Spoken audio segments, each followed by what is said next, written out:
While everybody is trying to research what hashtag B2B means on Sean Clifford's vague and mysterious Instagram post, Penn State is in their bye week and people are searching for answers. What is the status of Sean Clifford going forward? Will Penn State have to rely on backup quarterback Ta'Quan Roberson to captain the ship for what number of weeks? The rest of the season? What's the situation? Well, let's play a bit of a hypothetical this week. That's what we're going to do today on the BWI Daily Edition. And the reason we're going to do that is twofold. One, it's going to get into a conversation that Penn State fans have been wanting to have and have been having the entire football season of why isn't the offensive line better at run blocking? Get into some of the broad ideas and some of the very specific topics when it comes to personnel and scheme for why that is. And it's not like there's no path to success. That's, I think, the good news. The bad news is it's going to make some tough choices for what you're going to do. And the reason we're talking about that is if Penn State is relying on Ta'Quan Roberson going forward, they are not going to have the same game plan that they had for the first 6 games of the season, where they're relying heavily on the passing game, using advanced level concepts to beat zone and man coverage because you had a fifth-year quarterback who mentally had been through a lot of different schemes and was able to prepare and perform at a semi-professional level. What Penn State was doing from the passing game perspective, a lot of that were some really high-level college concepts and schemes. It wasn't the same typical quick game dink and dunk stuff. They were trying to do some advanced level stuff. You're probably not doing that with Ta'Quan Roberson, who has not been the starter. So then you're going to have to rely on your running game. And before we get started, one quick thing. First off, as always, when I say one quick thing, please subscribe. YouTube, podcast, wherever you get this, but especially to our YouTube page. If you are there watching and you say, well, T. Frank, show us the video. Unfortunately, on YouTube, that's illegal. I can't do that. I would love to. I do film studies all the time, especially after Penn State football games. I've got one up that went up yesterday of Penn State, Iowa, breaking down everything that happened. So if you want the film review, check that out. But today we're going to talk in specifics about the offensive line and how you can improve percentage points here, the running game. So let's rip the Band-Aid off. Penn State is not going to be a dominant run-blocking team this year.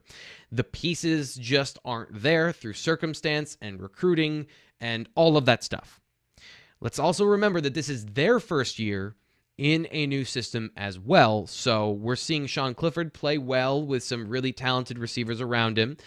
The offensive line is playing okay. And I think that's the biggest thing, is that the offensive line is not as bad as it seems. We're going to break it down into 2 parts. And we're going to start with the interior of the offensive line. A lot of Penn State's problems are personnel-driven in this situation. And part of it, again, we're going to take a broad view of this, is the reason they were set up. Penn State was a pass-heavy team. They were also the 4th-ranked team in the nation by doing that, and the interior of the offensive line was providing really clean pockets for Sean Clifford. If you check out the PFF numbers, Juice Scruggs, who, by the way, is, I think, playing the best of this group in the overall sense, as well as being a pass blocker, he had given up 8 pressures. That was the high watermark. None of them given up over 10. I believe it's only 1 sack between the 3 of them that is given up by the interior this year. So as pass blockers, they were playing really well. They were doing that job. And if you look at them, it kind of makes sense if you look at their abilities and what they are physically. Just taking a look at their listed heights and weights. Juice Scruggs, again, probably the most physically strong of the group, 6'3", 307. Mike Miranda lost weight to play center. He's 6'3", 305. And Eric Wilson used to play tackle at Harvard, but didn't play last year because of COVID. He's 6'4", 307. Athletic, mobile blockers. And that's really the systems that they've been successful in. Penn State runs 3 primary schemes of blocking, and you can really break it down into 2 because there are only 2 types of blocking in football, man or zone. But specifically, they run inside zone, and you know what that looks like. You've seen that for years. James Franklin has always run the inside zone. It's primarily paired with the read option and RPOs. So that's when the quarterback is holding the ball, deciding what to do with it, and either giving it to the running back or keeping it himself. Primarily, that's all done on inside zone blocking. And that is based on gap responsibility and not the man across from you. So you're responsible for a specific area of the field, and if anyone crosses into that area, pre or post snap, that's your guy.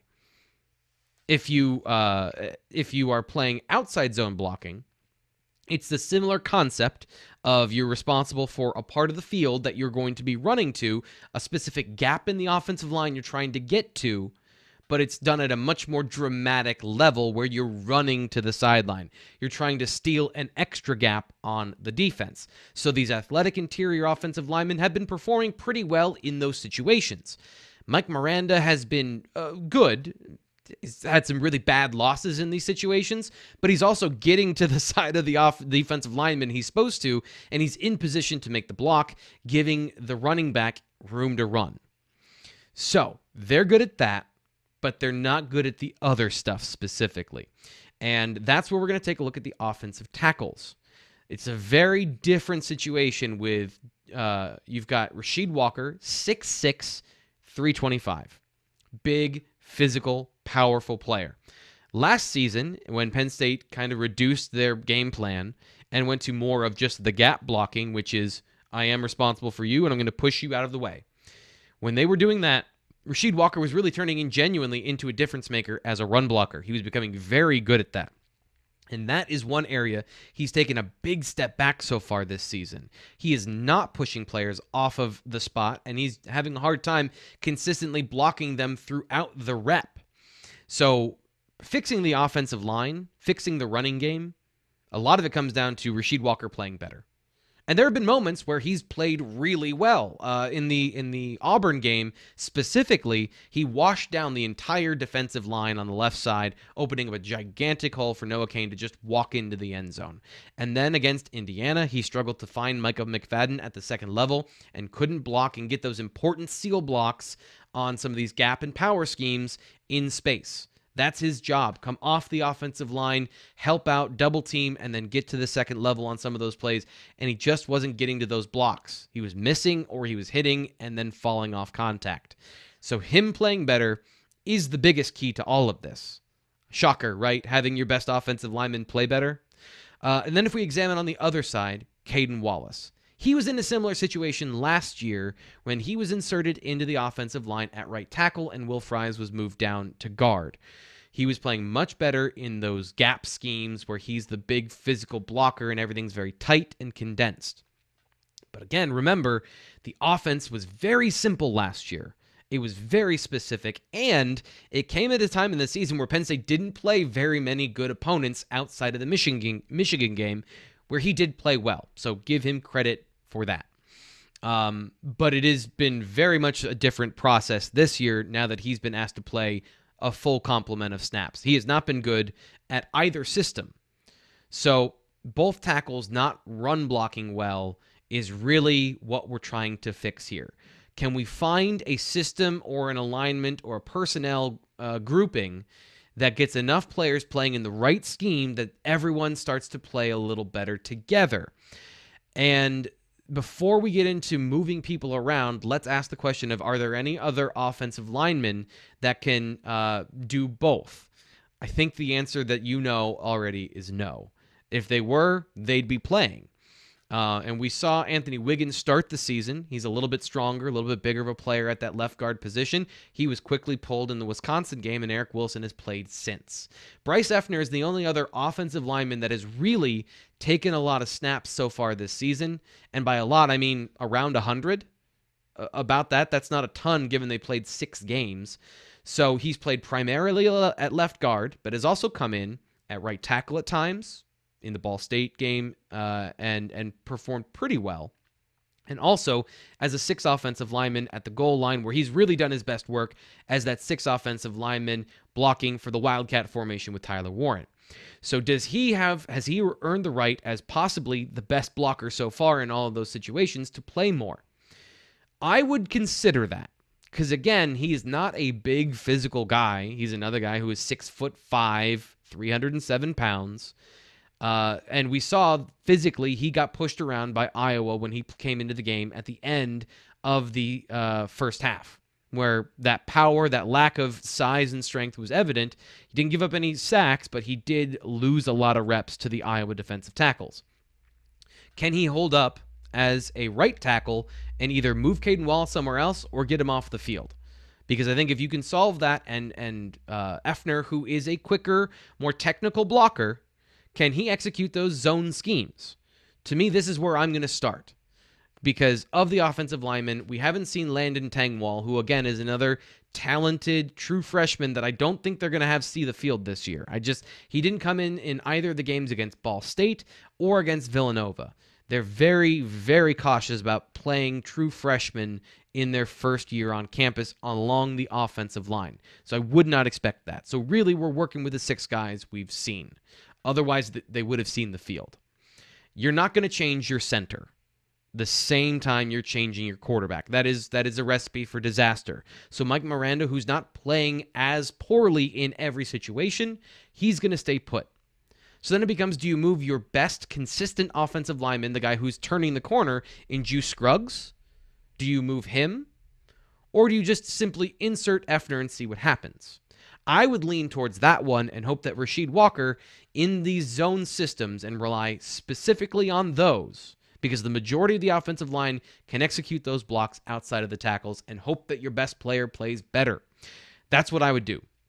But the problem is, some of the best plays so far this year have come from the Penn State offensive line gap blocking. So it's a gamble. None of this is tried and true, definitely going to work. If you don't want to move Caden Wallace off the field, I would see if he has the ability to play guard the same way that you did with Will Fries last year. Move him inside, give him the opportunity to inside zone block and combo and double team with Miranda and with Effner, who are more mature players and technically good, and then he can be the power behind those things on the inside zone blocking specifically, and then hope that he can get those blocks when it comes to the outside zone where it requires a little more quickness. Again, that's a bit of a gamble. But then you move your best offensive lineman over next to Rasheed Walker and move Juice Scruggs to left guard. And again, you're only running zone blocking at this point. You're really, if it's very rare, doing anything else. Because you've seen that the interior of the offensive line, the linemen that are playing the best, they're not doing that the best. So when James Franklin says that it's a little bit of this, a little bit of that, it really is. Some guys are working well in some schemes, and some guys are not working well in some schemes. And sometimes the running backs don't find the hole, and sometimes the tight ends don't block. So what we're doing is we're eliminating as many of those variables as possible and focusing on really specific things. The problem is that makes you very, very predictable in the future. And that's really the tightrope you're going to walk with Ta'Quan Roberson as your quarterback. If he's not going to develop as the passer, and if these starting reps with the team, if that's what he's doing this week and next week, if he's not getting those reps to be able to be a competent passer at all levels or concepts of the field, or for the things he just struggles with and can't do, and you simplify the offense, you are going to be predictable. So you have to be better than your predictability. You have to simply win so many times. And that's a tough ask. But if you're going to do it, that's what I'd focus on with the running game to try and make that a better part of the offense, specifically those zone blocking schemes, and then design running plays for your quarterback off of that to catch the defense off guard, and passing plays off of that to put players in conflict and get some easy reads and easy wins for your quarterback. Then off that, you have a quick passing game, some simple concepts there, and hopefully after that, you are successful enough that teams will give you some deep shots that you can take. Again, it's a tightrope. Are you going to be able to do that and beat Ohio State? I mean, it's a real, come on. First off, there's 3 weeks until then. And by the way, if Sean Clifford's healthy, forget all of this, because the offense was working well enough with him under center. So if he's healthy, scrap all of it and just keep doing what you're doing.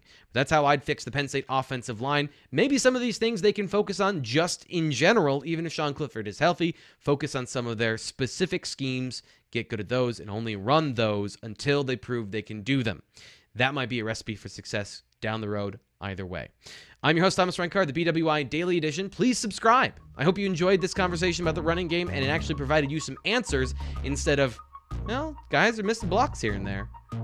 We'll provide more of this stuff here on the bye week and, of course, interviews and conversations with the staff at Blue White Illustrated.